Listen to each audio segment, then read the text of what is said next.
In this video, I'm going to show you how to add not interested content in your Instagram.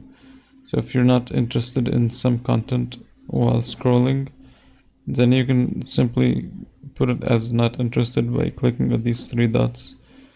Click on them and click not interested. This will hide the post and you won't see much of it for like 30 days here as it says. So if you do the same for this one, not interested, that's how you do it. If you want to see this hidden content and this not interested content, then go to your profile, click at the top right, then scroll and click your activity, scroll down and click not interested. In this place you will find all the content that you clicked as not interested.